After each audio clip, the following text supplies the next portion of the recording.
I noticed something interesting on the official Pokemon Scarlet and Violet website, and I want to talk about it. So the Pokemon Scarlet and Violet video games, the newest chapters in the Pokemon series, are coming to Nintendo Switch later this year. With these new titles, the Pokemon series takes a new, evolutionary step, allowing you to explore freely in a richly expressed open world. They are really embracing the open worldness of this games, going to the trailer where they say, "Welcome to the open world of Pokemon," and then right here saying you can even freely explore the games. This is such a dream.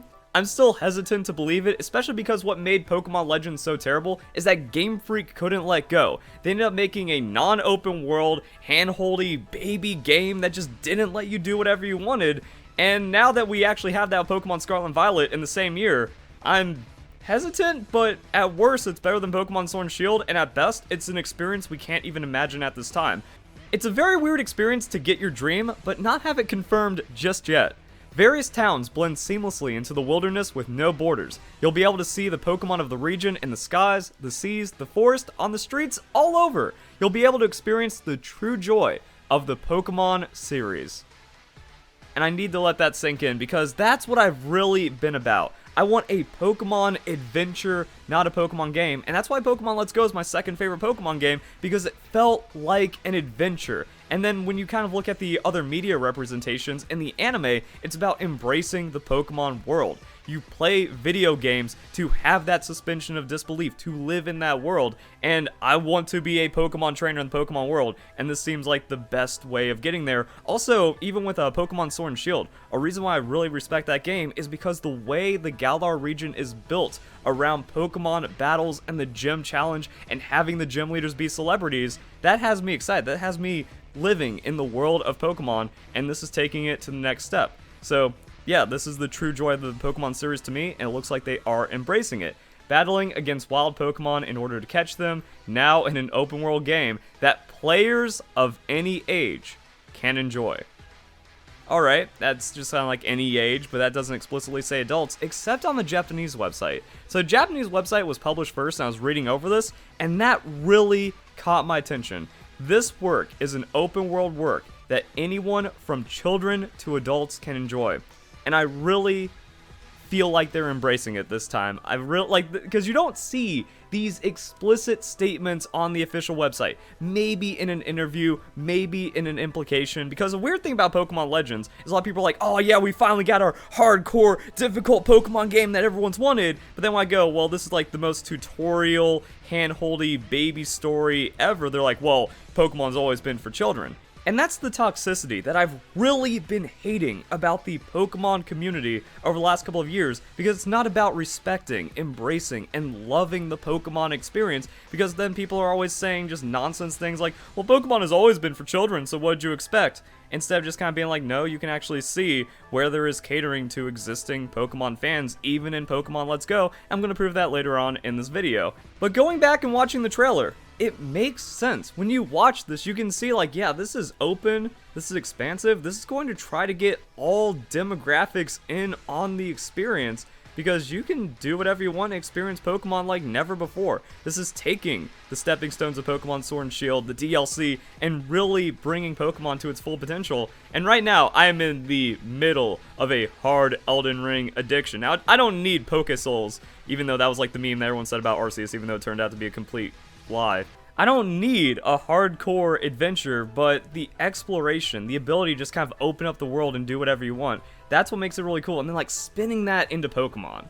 There's a lot of ways that it can be done. There's a lot of expectation. I think we just have to wait until the next trailer, which is why I hope that we get just non-stop hype for the new games. And what has me optimistic is how open the information has been so far. You go to the trailer, there is no ambiguity whatsoever. Open world Pokemon adventure. Website, free exploration for all Pokemon fans of all ages. And even just like the other little bits of information inside the trailer, but also putting in the hints. That's another thing that makes me feel like this isn't exactly for children, because, you know, an 8-year-old kid isn't going to look at the trailer and be like, "Grapes and oranges, wow, I can now start up my legendary Pokemon theory," because not even like even the average Pokemon fan isn't going to immediately start like breaking down all of this stuff. So the more hardcore older audience is not like getting a taste of all the insanity we've seen since really like Pokemon Sun and Moon. It was like, oh, you can use merchandise and Koro, and you can weave everything together, and you can like really follow the sub-story of all the information that's coming out, and then just getting blasted with information. So I feel like there's going to be something very tied into this trailer. I wonder how crazy like all of this could get if the Pokemon Company embraces like, oh, did you catch this part? And then like reveal a Pokemon alongside of it, and then everyone's going to go even crazier over this. It almost feels like some kind of alt immersive experience that's been deliberately put in here, and once again, that's not going to be just for children. And this, various towns blend seamlessly into the wilderness with no borders. Like, you can just go into towns and wherever and however you want. So the more information that comes out around this, the better. And then like the big question is like, what is the gym order going to look like? I'm fine if like, you know, the first 2 gyms, you kind of have to do it just to kind of get the game going, and then you just do whatever. But also that's the other cool thing about an open world, is that depending on how you build the open world, you can make it for everyone. If you're a veteran Pokemon player and you played Pokemon Sword and Shield and you've mastered the franchise, you can go wherever you want, start exploring, catching, and battling Pokemon however you want from there. Good to go. If not, yeah, have some kind of like story on a rail guiding people that could get lost in such an expansive Pokemon adventure, or like children or something that might need something like it, but don't restrict the other players. And again, that's something like crazy from Elden Ring. Elden Ring taking it too far, because I'm trying to not look up guides. I'm trying to make the experience like as just true as possible and trying to figure out things for myself, because that's something that's been lacking in gaming for decades now. And if I get lost for like over an hour and a half because like one obscure dialogue pop-up that happens one time that you weren't paying attention to completely screws over your story, little too far in one direction, then Pokemon Legends, just the worst that we've seen in all of Pokemon for how hand-holdy, childish, and on a rail it is. So I mean, like, any balance between that is going to be great for Pokemon Scarlet and Violet. Let's kind of like go and see how the older audience has been treated by the Pokemon Company, because again, the idiot narrative is like, oh, but it's always been for children, why are you mad? But no, Masuda is trying to cater to the older Pokemon audience. So this is a Let's Go interview, and that was another one, like multiple interviews, multiple calls in Let's Go were like, this game is for all Pokemon fans. So this kind of game certainly seems like it'd be optimal for parents and their children to play together. That was like a very big thing about Pokemon Let's Go, is making it for the family, especially with the co-op.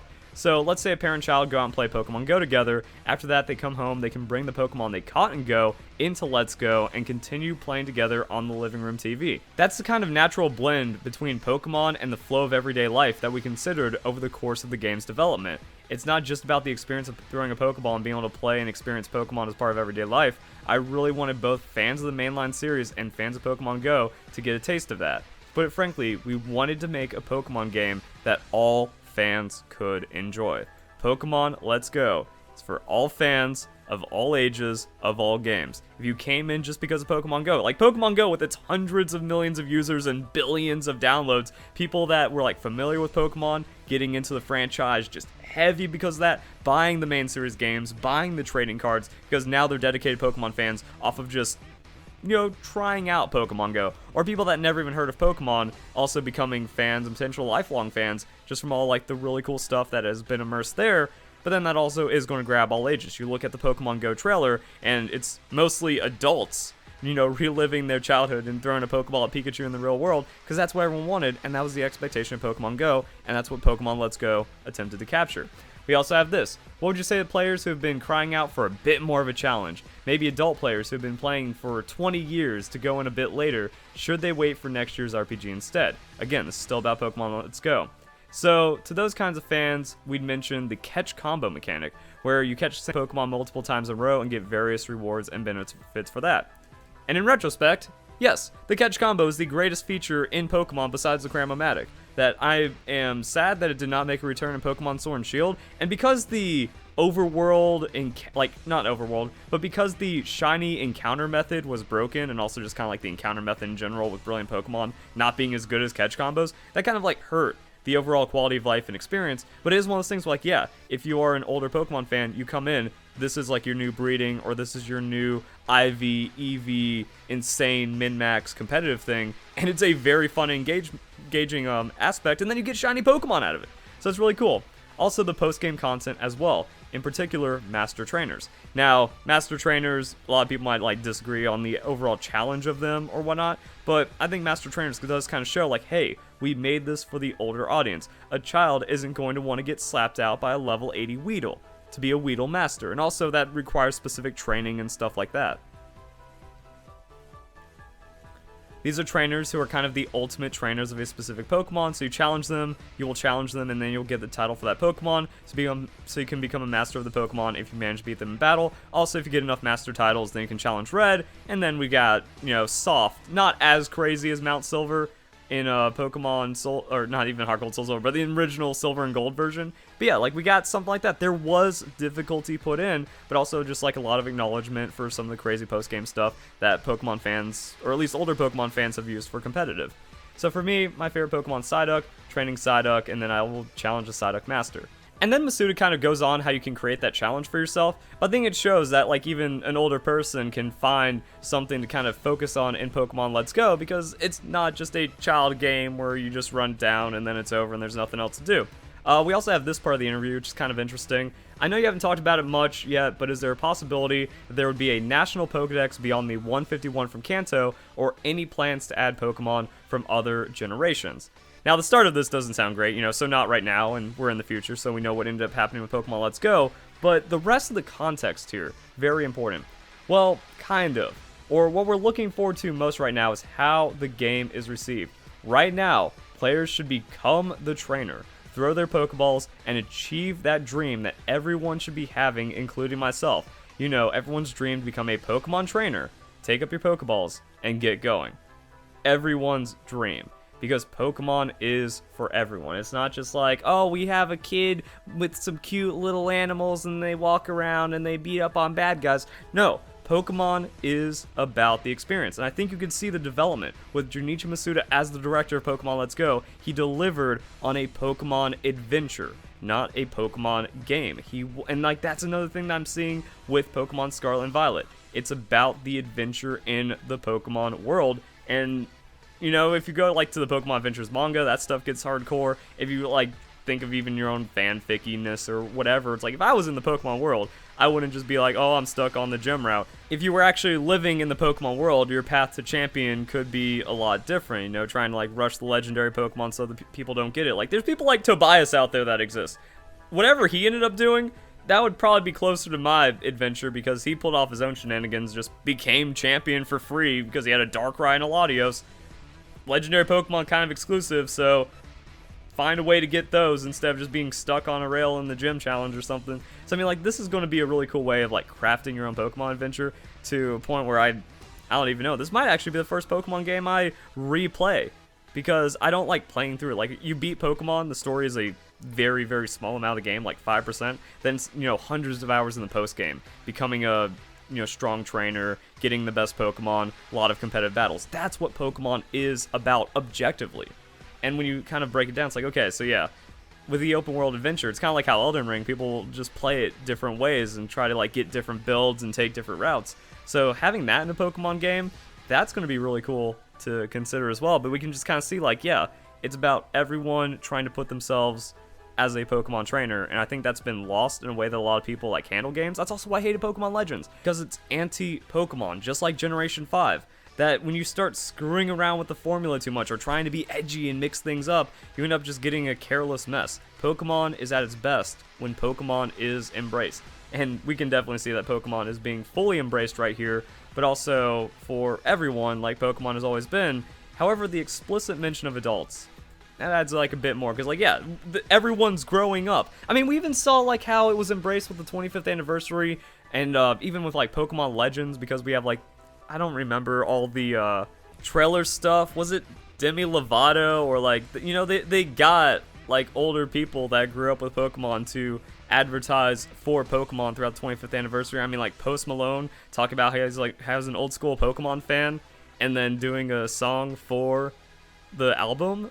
There is acknowledgement for the older audience, especially and that's another thing. Even if you don't like Pokemon Go, that is something that made the Pokemon Company realize that there's tons of old school Pokemon fans, that's a huge marketable part of the Pokemon community, and you can embrace that throughout your main series games as well. So when we see this, like, yeah, I think they're really going to be, hey, we are now years from Pokemon Sword and Shield, which was years from the last adventure. If someone even picked up Pokemon X and Y as a child, they're getting older now. Same thing with Pokemon Sun and Moon. You gotta make the Pokemon game for everyone, even the people that are in their 30s with kids. But that was even the acknowledgement like 4 years ago with Pokemon Let's Go. So I feel like that's only going to have gotten better, especially when we're like, hey, if we're going to make a free exploration Pokemon open world game, and after some of like the shenanigans they slipped into Pokemon Legends, I can only see it getting better. So cool. Hope you guys enjoy the video. Hope you all have a nice day. Thank you very much for watching.